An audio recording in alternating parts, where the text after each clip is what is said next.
বেশ ভয়ে ভয়ে শুরু করছি সুমনদা, যে আজকে হয়তো আমার বাড়িতে মেডিকেল কাউন্সিল থেকে কালকে একটা চিঠি যাবে যে আপনি সন্ধেবেলায় এবিপি আনন্দের বিতর্ক সভায় গিয়েছিলেন, তো তার জন্য কি আমাদের কাছ থেকে পারমিশন নিয়ে গিয়েছেন, এই সংক্রান্ত কোনো চিঠি বাড়িতে আসে কিনা সেই অপেক্ষায় থাকব। যাই হোক, অনেকগুলো বিষয়ে আমি বলবো বলে ভেবে এসেছিলাম, কিন্তু তার মাঝখানে অনেকগুলো কথা এলো, তার কিছু কিছু আমার মনে হয় যে আগে বলে নেওয়া উচিত, অন্তত কয়েকটা কথা। যে আন্দোলন সফল না ব্যর্থ, আন্দোলন কোথায় সফল, অন্তত আমি যে জায়গা থেকে মনে করছি আজকে এতদিন পরে এসে এই স্টেজে দাঁড়িয়ে যারা যারা এই আন্দোলনে নিজেদের স্বার্থ চরিতার্থ করতে পারেননি তারাও আন্দোলনকে আক্রমণ করছেন, যে রাজ্য সরকারকে আড়াল করা হয়েছে।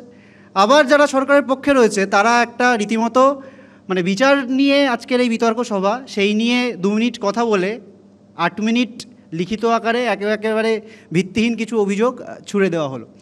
আমি সব উত্তর দেব না, একটা দুটো প্রশ্নের উত্তর দিয়ে দিই যেহেতু মঞ্চ পাওয়া গিয়েছে। এই যে ইভেন্ট ম্যানেজমেন্ট, এই যে এতদিন ধরে যে আন্দোলন হলো, আরজি করে যে আন্দোলন হলো, প্রতিবেদন বেরিয়েছে, বিভিন্ন সাংবাদিক তার মানে তাদের সাংবাদিকতার নৈতিকতা নিয়ে যথেষ্ট প্রশ্ন জাগে। তারা শাসক দলের বিধায়কদের সাহায্য নিয়ে হুমকি দেখিয়ে এবং টাকা দিয়ে বিভিন্ন ব্যাংকে গিয়ে ব্যাংক স্টেটমেন্ট তারা বার করতে পেরেছেন। মানে আন্দোলনটা কোথায় সফল সেখান থেকে বোঝা যায় যে কোনোভাবেই যে আন্দোলনটাকে কালিমালিপ্ত করা যাচ্ছে না, তখন কিভাবে কালিমালিপ্ত করা যায়।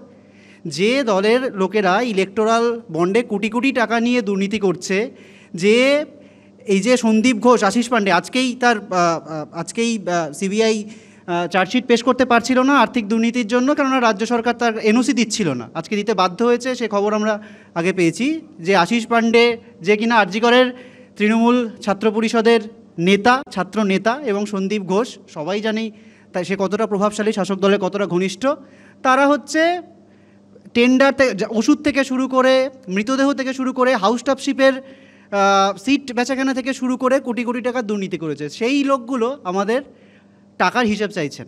অবশ্যই টাকার হিসেব আমরা তাদেরকে দেবো না, তাদেরকে অবশ্যই দেবো যারা এই টাকা নিজেদের আবেগ থেকে, নিজেদের অভয়ার ন্যায় বিচারের আন্দোলনকে পাশে থাকার জন্য দিয়েছেন। অবশ্যই আমরা সেই হিসাব দেবো।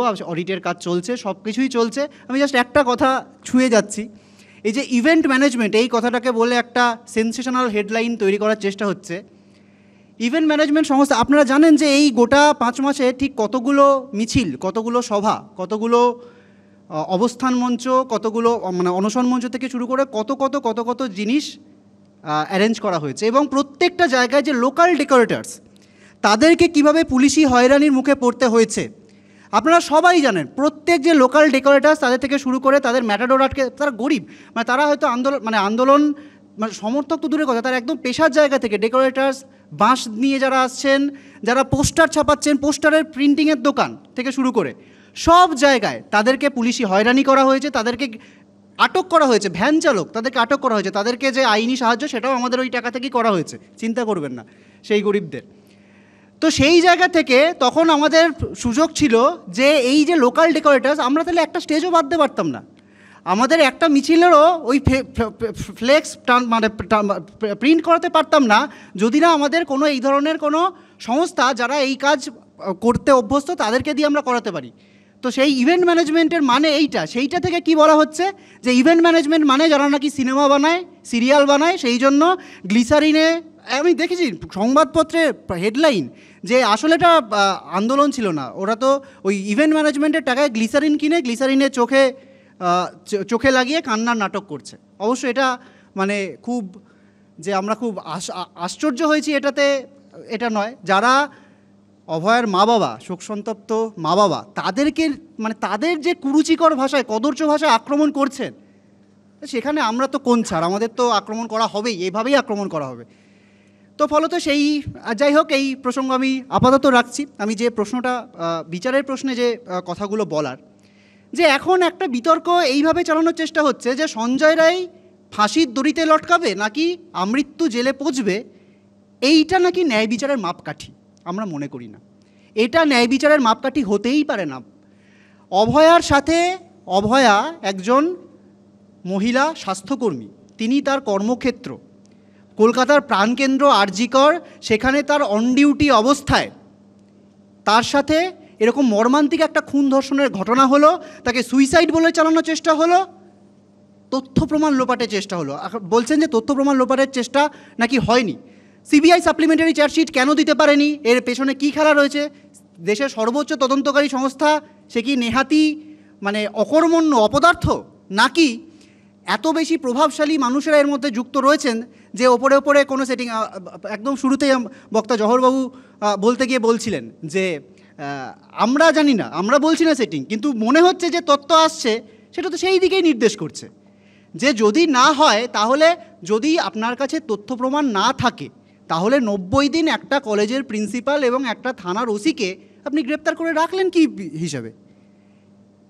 যদি রাখলেন, তাহলে তাদের বিরুদ্ধে সাপ্লিমেন্টারি চার্জশিট কেন পেশ করা হলো না?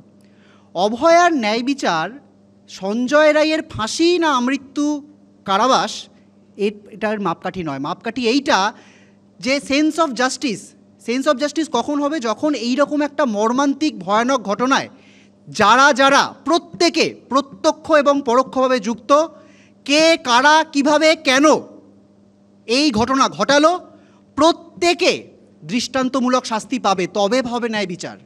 তার আগে ন্যায় বিচার হবে না। তার আগে এই যে বলা হচ্ছে যে পরিসমাপ্তি ঘটলো, কিসের পরিসমাপ্তি? কোনো পরিসমাপ্তি নয়। আন্দোলনও শেষ হয়নি, আমাদের প্রশ্ন তোলাও শেষ হয়নি, প্রশ্নগুলো আমরা তুলতে থাকবো। এই যে ফাঁসি ভার্সেস যাবজ্জীবন কারাজীবন কি আমৃত্যু কারাবাস, এটা আসলে একটা গোটা প্রশ্নটাকে অন্যদিকে ঘুরিয়ে দেওয়ার চেষ্টা, যে আরও মানুষ আছে, এর সাথে আরও লোক যুক্ত রয়েছে। যুক্ত না থাকলে, আচ্ছা আমি প্রথমে প্রশ্নের খাতিরে ধরে নিলাম যে শুধু সঞ্জয় রায় এই ঘটনা ঘটিয়েছে। আমি তথ্যের যে এখনও অবধি যে প্রাইমারি চার্জশিট দেওয়া হয়েছে তার ভিত্তিতে যে সঞ্জয় রায় একাই এই ঘটনা ঘটিয়েছে। আমি বলছি একজন সিভিক ভলেন্টিয়ার মদ্যপ অবস্থায় কলকাতা পুলিশের ব্যারাকে যে থাকে, তার বাসস্থান, সেই রকম একজন ভদ্রলোক, সেই রকম একজন অভদ্র জানোয়ার, সে 4 তলার সেমিনার রুম অবধি পৌঁছলো কী করে? সে জানতে পারলো কী করে যে 4 তলার সেমিনার রুমে একজন মহিলা চিকিৎসক ঘুমন্ত অবস্থায় রয়েছেন? এর দায় কি কে এড়াতে পারে? এর দায় এড়াতে পারেন সন্দীপ ঘোষ, এড়াতে পারেন? এর দায় স্বাস্থ্য মন্ত্রক এড়াতে পারে? স্বাস্থ্যমন্ত্রী এড়াতে পারেন? এড়াতে পারেন না। পুলিশকে নিয়ে এত কথা হচ্ছে, পুলিশ দারুণ কাজ করছেন, পুলিশ দারুণ কাজ করবেন, পুলিশের কাজ তদন্ত করা। আমি আজকে একটা চিকিৎসা করে একজন মানুষের জ্বর হয়ে তাকে প্যারাসিটামল দিয়ে আমি সারিয়ে দিয়ে আমি বলতে পারি না আমি দারুণ কাজ করেছি। আমি একটা পুলিশের কাজ তদন্ত করা, পুলিশকে তদন্ত করার জন্য, সঠিক তদন্ত করার জন্য তাকে আমি হাততালি দিতে পারবো না, কিন্তু সে যা যা করেছে এই জাজমেন্টের কপিতে রয়েছে, তার ছত্রে ছত্রে প্রমাণ রয়েছে। বাদ দিন কী কী হয়নি সেটা বাদ দিন, সাপ্লিমেন্টারিতে চার্জশিটে কী আসবে সেসব বাদ দিন, কী কী রয়েছে? ভয়ানক ভয়ানক কথাবার্তা রয়েছে। বাবা মাকে টাকা দিতে যাওয়া হচ্ছে, দেহ তড়িঘড়ি, মৃতদেহ, অভয়ের মৃতদেহকে তড়িঘড়ি বের করার চেষ্টা হচ্ছে, পুড়িয়ে ফেলা হচ্ছে, ক্রিমেশন করা হচ্ছে। ওই যে সেমিনার রুম, ওখানে যদি না আটকানো হতো, ম্যাজিস্ট্রেট ইনকোয়েস্টের জন্য যদি সেখানকার আর.জি. করের সেই মুহূর্তে যারা আন্দোলনকারীরা ছিলেন তারা যদি না আটকাতো, ওই মৃতদেহ বের করে নিয়ে দেওয়া হতো, পুড়িয়ে ফেলা হতো তখনই। এই যে এত বলা হচ্ছে যে, আমি এর আগেও অনেকবার, আমি অনুষ্ঠান শুরুর আগেই অর্ণববাবুকে বলছিলাম, আমি সে খুব মানে খুশি হলাম যে তার আগেই অন্য একজন যে বক্তা তিনি সেই প্রসঙ্গ আনলেন, যে কথায় কথায় একটা কথা বলা হচ্ছে যে এটা উত্তরপ্রদেশ হলে তোমরা আন্দোলনটাই করতে পারতে না। আমরা উত্তরপ্রদেশ চাই না, আমরা পশ্চিমবঙ্গের বাসিন্দা, আমরা উত্তরপ্রদেশ গুজরাট চাই না। আমাদের পশ্চিমবঙ্গ এমন একটা জায়গা হতে হবে যার, আজকে আপনি যদি বলেন যে মধ্যপ্রাচ্যে তো এরকম জিনিস ঘটে না, কেন আমি তুলনা করব? পশ্চিমবঙ্গের তুলনা অন্য কোনো এইরকম রাজ্যের সাথে হতে পারে না। আর হতে পারে না, এই যে কাফিল খানের কথা উঠলো, সুমনদা শুরুতেই বলতে গিয়ে বলছিলেন যে আজকে উত্তরপ্রদেশ হতে পারে না, আবার উত্তরপ্রদেশই কিন্তু হচ্ছে, উত্তরপ্রদেশের দিকেই কিন্তু আমরা এগোচ্ছি। আজকে আশফাকের বাড়িতে, ডক্টর আশফাকুল্লাহ নাইয়ার বাড়িতে ভোরবেলা 30 জন পুলিশ চলে যাচ্ছে কি খুঁজতে? প্রেসক্রিপশন খুঁজতে। তারপর গিয়ে কোর্টে গিয়ে রীতিমতো থাপ্পড় খাচ্ছে বিচারপতির কাছে যে আপনারা এত অতিসক্রিয়তা দেখাতে পারেন না, এটা ভিন্ডিকটিভ অ্যাকশন। এটা কোর্টে গিয়ে বলা হচ্ছে। আমার পূর্ববর্তী বক্তা বলতে গিয়ে বলতেন কি অদ্ভুত কথা, উনি বললেন যে এই যে এত বড় কথা, স্বাস্থ্যের দুর্নীতি, এই যে জাল স্যালাইন, ভেজাল ওষুধ, এই নিয়ে এত বড় প্রসঙ্গটাকে তিনি বললেন ওখানে কোনো একজন সিনিয়র চিকিৎসক ওখানে প্রেজেন্ট ছিলেন না, তাই অনভিজ্ঞ হাতে সিজারিয়ান সেকশন করেছে বলে নাকি 5 জন রোগী, একজন রোগী মারা গিয়েছেন, বাকিরা অসুস্থ। মানে এরকম প্রকাশ্যে মিথ্যা কথা, অবশ্য তার কি দোষ? আমাদের মাননীয় মুখ্যমন্ত্রী, যিনি কিনা স্বাস্থ্যমন্ত্রী, তিনি যদি ওপেন প্রেস মিটে এটা বলতে পারেন, তাহলে তাকে আর কি বলি? এটা তাদের পার্টি লাইন, এটা তাদের দলের লাইন। অদ্ভুত কথা। আজকে স্যালাইনের জন্য, যে স্যালাইনের জন্য বারবার আগে কথা বলা হয়েছে, বারবার বলা হয়েছে, একবার নয় একাধিকবার, আজকে সেই স্যালাইনের কথা মানে ভুলিয়ে দেওয়া হচ্ছে। বলা হচ্ছে যদি স্যালাইনের জন্য না হয় তাহলে যে তদন্ত কমিটি ওখানে গঠিত, সিআইডির কথা বলছি না, সিআইডি কার কথায় কী কথা চলে সেটা আমরা জানি, যে মেডিকেল টিম গঠিত হয়েছিল, সেই মেডিকেল টিমে তদন্ত রিপোর্ট বের করা হোক, যে মেডিকেলি তারা বলুক যে ওখানে কাঁচা হাতে সিজার করার জন্য ওই যে প্রেগনেন্ট মাদার, প্রসূতি মা, তাদের কিডনি বিকল হয়ে গেছে, তাদের রক্ত মানে হিমোগ্লোবিন, প্লেটলেট এসব কমে যাচ্ছে নাকি কাঁচা হাতে সিজার করার জন্য। ইয়ার কি হচ্ছে এটা? এই ধরনের মিথ্যাচারিতা, মানে এই জন্যই বলছি যে আন্দোলনটা কতটা সফল, কোথায় কোথায় আমরা খোঁচা দিতে পেরেছি। যে শুধু অভয়ের ন্যায় বিচার তো নয়, এই স্বাস্থ্যক্ষেত্রে প্রত্যেকটা জায়গায় যে দুর্নীতিগুলো রয়েছে, প্রত্যেকটা জায়গা, সেই জায়গাগুলো কিন্তু আমরা চোখে আঙুল দিয়ে দেখাতে পেরেছি। এবার আপনারা বলতে পারেন যে হ্যাঁ, যে প্রশ্নটা করছিলেন যে আমাদের দিকে কি প্রশ্নের আঙুল নেই, প্রত্যেক ডাক্তার কি ভালো, প্রত্যেক আপনাদের কি, আপনারা নিজেদের না, আমরা তো বলছি না সে কথা। আমরা বলছি সে কথা যে জুনিয়র ডাক্তার মানে সে ধোয়া তুলসী পাতা। হ্যাঁ, যেখানে যে সমস্যা আছে, সে যদি কোনো দোষ করে থাকে তদন্ত করুন, কিন্তু যেভাবে তদন্ত অন্য কথা।